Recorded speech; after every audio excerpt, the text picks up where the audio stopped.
గమనించండి. ఇర్మియా గ్రంథం 29:5. ఇండ్లు కట్టించుకొని వాటిలో నివసించుడి, తోటలు నాటి వాటి ఫలమును అనుభవించుడి. ఈ చదవబడిన దేవుని వాక్యము దేవుడు మన కొరకు దీవించును గాక. ఆమేన్. ప్రియులారా, భక్తుడైన ప్రవక్త అయిన ఇర్మియా ద్వారా దేవుడైన యెహోవా పలుకుతున్న మాట ఏమనంటే, ఇండ్లు కట్టించుకొని వాటిలో నివసించుడి అని దేవుడు సెలవిస్తున్నాడు. ఎప్పుడు ఈ మాట చెప్పాడు వాస్తవంగా అంటే, వారు యెరూషలేములో ఉన్నప్పుడు ఈ మాట పలకలేదు. వాస్తవానికి వారు ఈ మాట చెబుతూ ఉన్నప్పుడు బబులోను సందర్భాన్ని ప్రస్తావన చేస్తూ దేవుడు ఈ మాటలు చెప్పాడు. ఏంటంటే, మీరు ఇండ్లు కట్టించుకుని వాటిలో నివసించండి అన్నాడు. అంటే బబులోను చెరకు ఇశ్రాయేలు ప్రజలు వెళ్ళిపోయారు. అక్కడ కొద్ది కాలం వారు జీవించవలసి ఉంది. అటు తర్వాత మళ్ళా వారు ఎక్కడికి రావాలంటే యెరూషలేమునకు తిరిగి రావాలి.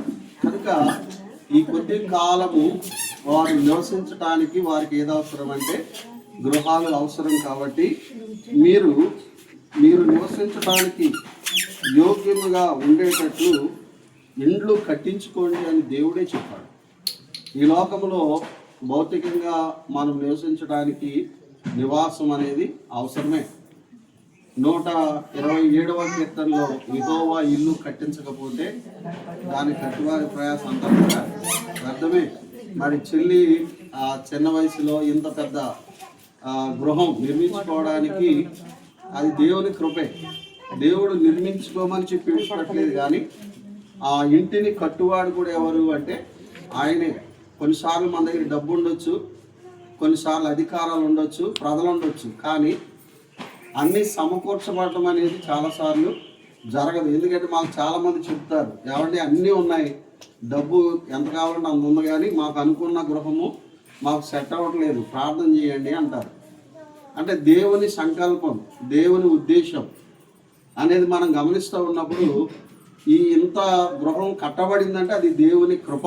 అందుని బట్టి దేవుని స్తుతిస్తూ ఉన్నాం, ఘనపరుస్తూ ఉన్నాం. ఇప్పుడు యెహోవా ఇల్లు కట్టించకపోతే దాని కట్టువారి ప్రయాసము వ్యర్థము అని చెప్పాడు. నిజమే. ఇది ఎలా ఉండాలి? నివాసయోగ్యముగా ప్రయోజనకరంగా ఉండాలని చెప్పాడు. అయితే హెబ్రీయులకు రాసిన పత్రికలో 3వ అధ్యాయం 3వ వచనంలో ఏమన్నాడంటే, ఇల్లు ఎవరో ఒకరి చేత కట్టబడును, కానీ సమస్తమును కట్టించిన వాడు ఎవరు? దేవుడే. కాబట్టి ఇప్పుడు మహిమ ఎవరికి రావాలి అంటే దేవునికి రావాలి. దేవుడు మనకిచ్చిన దాన్ని బట్టి మనం సంతోషిస్తాం, ఆనందిస్తాం, దేవుని స్తుతిస్తాం. కానీ దాన్ని బట్టి మనం ఇప్పుడు అతిశయించకూడదు, గర్వించకూడదు.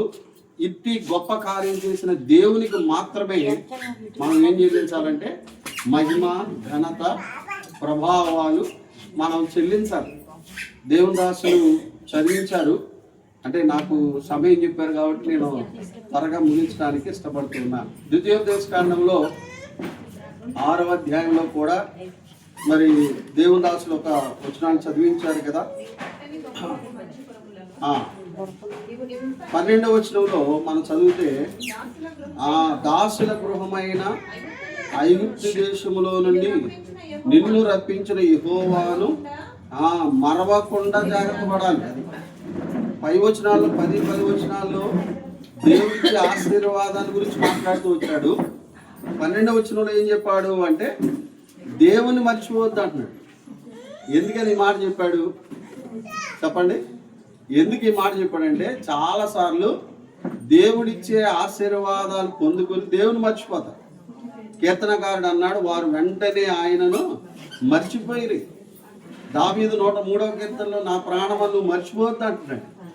కాబట్టి దేవుడు చేసిన మేలుని ఎప్పుడు మర్చిపోకుండా మరి దేవుణ్ణి స్తుతించడం మాత్రమే కాకుండా మరి ఆయనకు భయపడి అన్నాడు 13వ వచనంలో, నీ దేవుడైన యెహోవాకు భయపడి ఆయనను సేవించాలి అని చెప్పాడు.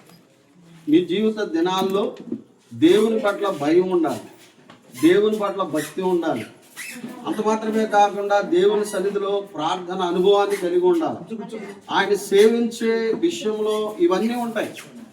ఆరాధించటము, ప్రార్థించటము, పరిచర్య చేయటము, సేవ చేయటము, ఇవన్నీ కూడా ఆ ఒక్క పదములో ఇమిడి ఉన్నాయి అన్నమాట.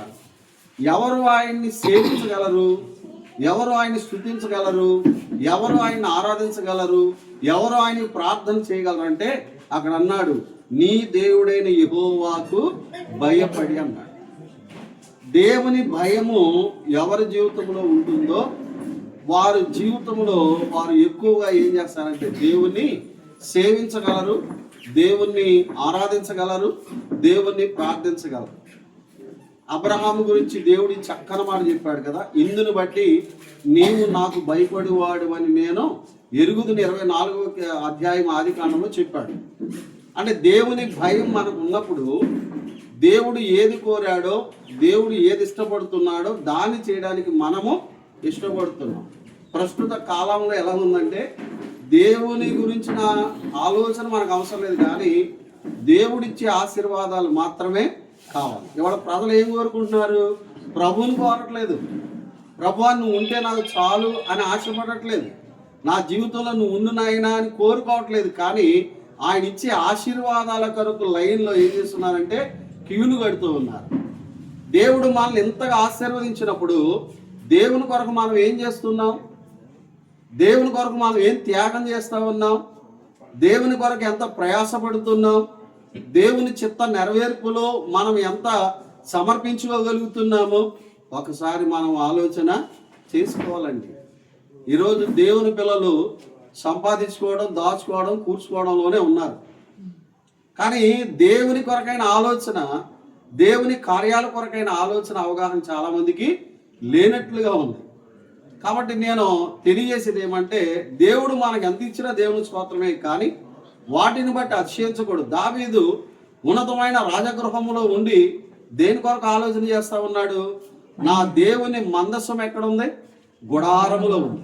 అంటే రాజభవనంలో ఉన్నవాడు హాయిగా ఆనందించవచ్చు కదా, కానీ దావీదు మనసు ఎక్కడ ఉంది? ఆ మందస్సం మీద ఉంది. దేవుని సన్నిధి, సహవాసం. చూడండి, ఎవరు ఇలాంటి అనుభవంలో ఉంటారంటే దేవుని భయం.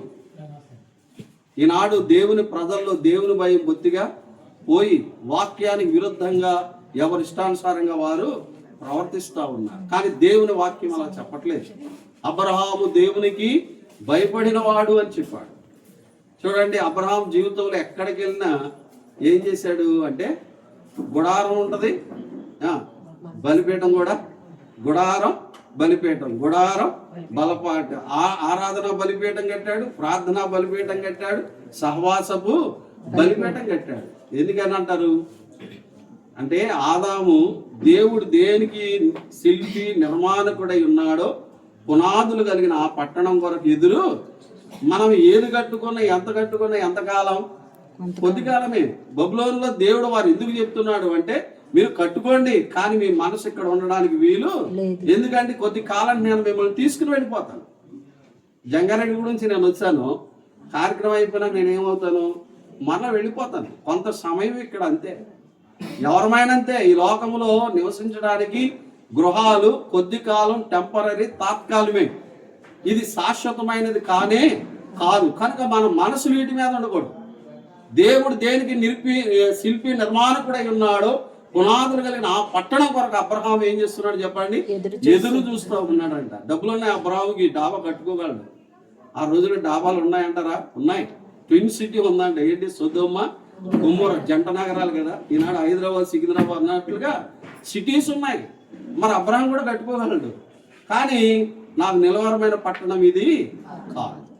అంటే మనం కూడా గుడారాలు వేసుకోమని కాదు, కానీ మంచి గృహాలు కట్టుకోవాలి. కానీ మనసు ఎక్కడ ఉండాలి? దేవుని మీద ఉండాలి. ఎందుకంటే శాశ్వతమైన నివాసం ఎక్కడ ఉంటుందంటే పరలోకంలో ఉంది. యోహాను సువార్త 14వ అధ్యాయం యేసుప్రభువు చెప్పారు.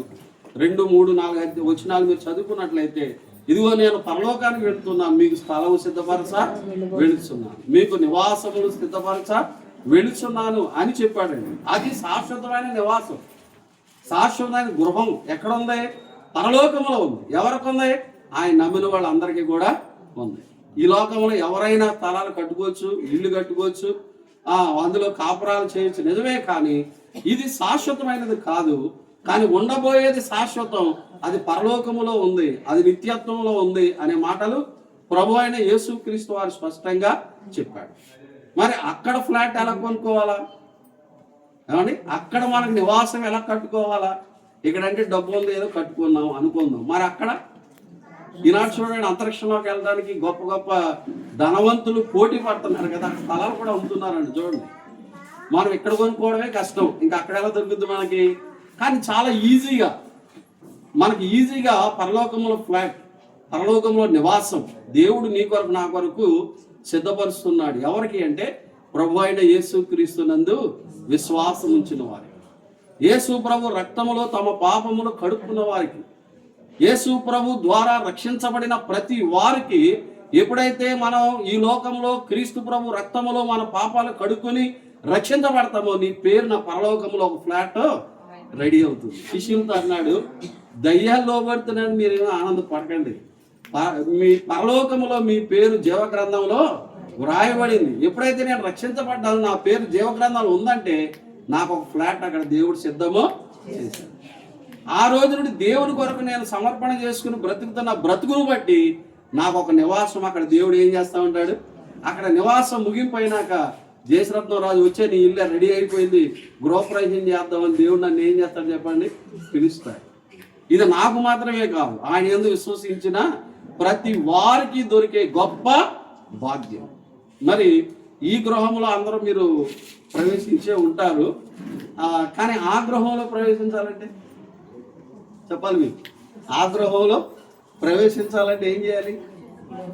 ప్రభు అయిన యేసుక్రీస్తునందు విశ్వాసం ఉంచాలి. అబ్రహాము దేవుడు దేనికి శిల్పి నిర్మాణకుడు అయి ఉన్నాడో ఆ పట్టణం కొరకు ఆయన ఏం చేశాడంట? ఎదురు చూశాడు. మరి ఈ లోకంలో ఏం చేశాడు? ఆయన ప్రభుని సేవించాడు, ప్రార్థన చేస్తూ ఉన్నాడు, సంఘ సహవాసంలో చక్కగా జీవిస్తూ ఉన్నాడు. అంటే దేవుని పిల్లల సహవాసం, ఎబ్రోన్ అన్నాడు కదా. ఎబ్రోన్ అంటే సహవాసం. ఈ లోకంలో మనం ఇలాంటి అనుభవం కలిగి ఉండాలి. దేవుని భయం కలిగి ఆయన ఆరాధిస్తూ, ఆయన ప్రార్థిస్తూ, ఆయన పిల్లల సహవాసం కలిగి ఈ లోకంలో మనం జీవిస్తూనే మనకున్న దేవుడిచ్చిన మనకు గొప్ప భాగ్యం. ఒకవేళ ఈ లోకాన్ని మనం విడిచిపెట్టామనుకోండి, మనం ఎక్కడికి వెళ్ళిపోతాం? శాశ్వతమైన నివాసానికి వెళ్తాం. కాబట్టి దేవుని వాక్యం చెప్పేది ఏంటంటే, భూలోక సంబంధమైన వాటిపైన మీ మనస్సు పెట్టుకోకండి. ఇది టెంపరీ, తాత్కాలికమైంది. ఉన్నంత వరకు మనం సంతోషిస్తాం, కానీ గర్వించకండి, అతిశయించకండి. దేవునికి భయపడండి, లోబడండి, విధేయత కలిగి ఉండండి. దేవుడు మరిన్ని ఆశీర్వాదాలు అనుగ్రహిస్తాడు అని నేను జ్ఞాపకం చేస్తా ఉన్నా. కాబట్టి ఇంకా ఇక్కడ ఉన్న వాళ్ళు ఇంకెవరైనా ప్రభుని నమ్మకుండా ఇష్టానుసారంగా జీవిస్తూ ఉన్నట్లయితే మీరు కూడా ప్రభుని తెలుసుకోండి, ఆయన ప్రేమను తెలుసుకోండి, ఆయన నమ్ముకోండి. ఆయన సిలువలో ఆయన ప్రాణం పెట్టి రక్తం కార్చి సమాధి చేయబడి 3వ రోజు తిరిగి లేచడం ద్వారా గొప్ప రక్షణ కార్యాన్ని సిద్ధము చేశాడు. కేవలం మన విశ్వాసం ఉంచితే చాలు, పైసా ఖర్చు లేదు, కాలికి తిప్పలు లేకుండా దేవుడు మనకు ఉచితంగా రక్షణ ఇస్తున్నాడు.